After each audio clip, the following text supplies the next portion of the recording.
Welcome back sa ating FB page na free reviewer is managed by Leonalyn at sa ating YouTube channel na Solving Math with Leonalyn. Now, let's answer questions from random posts at ito ay nakapost sa ating FB group na Philippine Civil Service Review for All. Ang post na to patulong po sa solution number 148 to 150. So, bali, tatlong questions ang nandito. Pero sa videong ito, isa-isahin natin kasi ito at magbibigay ako ng iba't ibang solutions or iba't ibang ways sa pag-solve nito para meron kayong pagpilian kung saan kayo hiyang. Para mas lalo nyong maintindihan na ganun lang pala kadali mag-solve ng mga kahalintulad nito. So sa videong ito, dito muna tayo sa 148. By the way, kung i-search nyo yung ibang mga post natin, madali lang. Halimbawa, ito na post, pwede nyo i-search patient ways. Halimbawa, itong word na to, tapos idugtong lang yung Leonalyn para mas madaling ma-sort out yung mga na-upload na natin, yung mga ganyan. So anyway, basahin muna natin yung given problem. If a patient weighs 105 kilograms and is 12.5% underweight, how many more kilograms should the patient weigh? Solution number 1. Maggawa muna tayo ng 10 hati ba kasi doon tayo sa 100%. Yung 100%, yan yung ideal weight. So, nakulangan ng 12.5%. So, ang natitira na lang ay yung 87.5%. Yan yung timbang niya now. So, ang gagawin muna natin, halimbawa, wala tayong kaalam-alam kung paano gagawa ng mismo yung percentage ba, yung percentage rate at yung base. So, mag-drawing tayo. Maghatiin natin to. Wait. Doon muna tayo sa 80. Yung 80 na yan yung 1, 2, 3, 4, 5, 6, 7, 8. 80%. Now, remember, ang kada box dito, 10% yan siya. Ang lahat ng ito, yan, ang total dyan ay 100%. So, ang kada box, 10%. Now, yung 8 na boxes na nilagyan natin ganito, yan yung, ang total dyan ay 80%. Now, ito naman, doon tayo sa 7.5%. Anong gagawin natin? Hatiin natin sa 4 ito. So, hatiin natin sa 4. Therefore, itong tatlong ito, yan ay 7.5%. Now, kailangan nating pareho yung mga sukat nila. Kasi meron tayong tatlo dito, merong isang hindi natin nasali dyan. Kasi itong natitira, yan yung kulang at yan yung equivalent sa 12.5%. So, ang gagawin natin, sa kada boxes dito, hatiin natin sa 4. So, lahat ng ito ay merong 4 na hati. Lahat ng ito ay merong 4 na hati. So, i-count na lang natin yung mga boxes.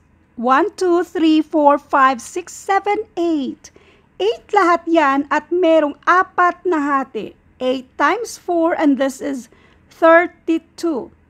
Meron ka pang 3 dito na pareho yung pagkahati niya. So, 32 plus 3 and this is 35. Anong gagawin natin sa 35? Yang 35 na yan ay hatiin natin si 105 kung ilang 35 ba yan. So, therefore, 105 divided by 35. At yan ay equal to 3. Diba, hinati natin yung kada boxes to 4. So, hinati natin sa 4. Ang isa dito at yung 4 pa dito, so 4 plus 1 yan ay 5. Now, remember, yung mga hating maliliit na hati dyan, ang value niyan or ang equivalent dyan ay 3. 3 times 5 and this is equal to 15. Kaya ang sagot dito ay letter E, 15. Now, kung hindi nyo naintindihan itong kanto style way sa pag-solve natin, doon tayo sa solution number 2. I-identify muna natin yung given. Ang ideal weight natin, ideal weight ay 100%. Tapos, yung kulang or yung needed or yung kulang na weight ay 12.5%. So, i-minus natin yan siya. 100 minus 12.5, this will give us 87.5%. Yung 87.5%, ang equivalent dyan ay yan yung 105 kilograms. Again, itong 105 kilograms, yan yung weight ng pasyente at ang 105 kilograms, yan ay 12.5% underweight. So, ano ba si 105 kilograms? Yan yung 87%, yung 105 kilogram para doon sa ideal weight na 100%. So, ang gagawin lang natin ay i-ratio natin yan siya. So, let X para sa mismong kulang. And then, yung 105. Yung nasa baba, yan yung equivalent dyan ay 87.5%. Tapos, yung X naman natin, yan yung kulang na weight at yan naman yung 12.5%. Next, ignore natin yung percent sign dito. Pwede naman yan kasing makancel kasi mag-divide tayo.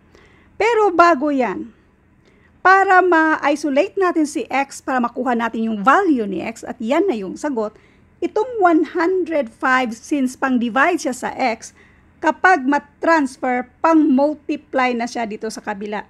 Or in other words, pang-multiply na siya dito sa 12.5. So, multiplied by 105. So, therefore, makancel na yan siya. In other words, nag-multiply kasi tayo ng 105 to both sides. Para makancel yan siya, X na lang ang matitira. Now, para makuha natin yung value ni X, pwedeng ito yung i-divide muna natin or i-multiply natin yung mga numerators. So anyway, mag-divide muna tayo. 105 divided by 87.5 and this will give us 1.2. So hindi na natin isa-isahin yan ha. 12.5 kayo na mag-multiply nito. 12.5 times 1.2, this will give us exactly equal to 15. Kaya yung sagot dito ay 15. Next, let's do solution number 3. Dito sa solution number 3, huwag nyo lang kalimutan na itong 105 kg, ang equivalent dyan ay yan yung 87.5%. Kasi yung mismong ideal weight dito ay 100%. Now, 12.5 underweight, yung 105. So, minusan natin si 100% by 12.5. That will give us 87.5%. Therefore, yung 87.5%, yan yung 105 kilogram. So, therefore, ganito ang gagawin natin. 105 kilograms is 87.5% of the total, let T para sa total na lang, total ideal weight. So, kopyahin natin si 105. Ang is equal yan siya. Tapos, itong percent natin gawin na natin itong decimal. So, this is 0.875. Ang of multiplication, let T para sa mismong total ideal weight. Next, para ma-isolate natin itong variable natin na T, since itong decimal natin na 0.875, pang multiply dyan, kapag matransfer, pang divide na yan sa ating 105. Now, hindi na rin natin yan isa-isahin. Kung i-divide natin yan, that will give us 120. So, bali, yung pinaka-ideal weight dito ay yung 120. Now, ang pasyente ay, ang weight niya ay 105. Kunin natin yung difference dito kasi yan yung kulang. Ang tanong kasi, how many more kilograms should the patient weigh? So, therefore, 120 minus 105 and this will give us 15. Kaya ang sagot dito ay 15. Meron pa tayong solution number 4. Dito naman sa solution number 4, since meron tayong mga choices. Ganito lang ang gagawin nyo.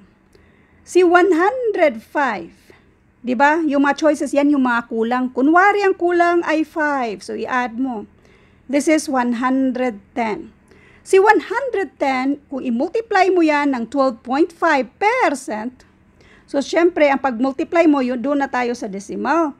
Tapos, 0.125. Kung ang sagot dito ay 5, yan na yung tamang sagot.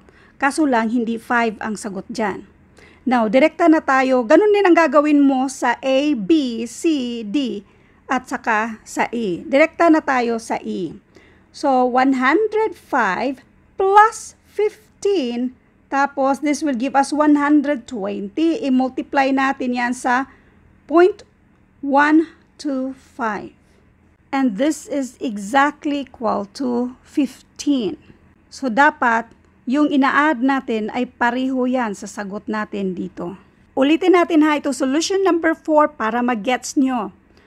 Itong 105, i-add natin kung anong meron dyan sa mga choices. Halimbawa, itong 5 na yan.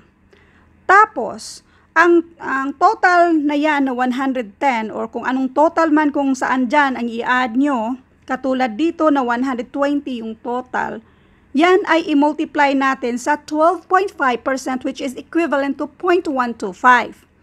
Kapag ang sagot dito sa dalawa ay 5 din yan na yung tamang sagot. Kaso lang, kung i-multiply natin ito, ang sagot kasi dito ay 13.75. So, hindi sila pareho, hindi siya 5. Gawin din natin dito sa, halimbawa, itong choice B na 10 siya. So, this is 115. I-multiply natin sa 0.125. Ito naman ay obviously hindi naman equal siya sa 10 kung i-multiply natin to. This will give us 14.375. Hindi sila pareho. Unlike itong choice letter E na 15, so 105 plus 15, that will give us 120.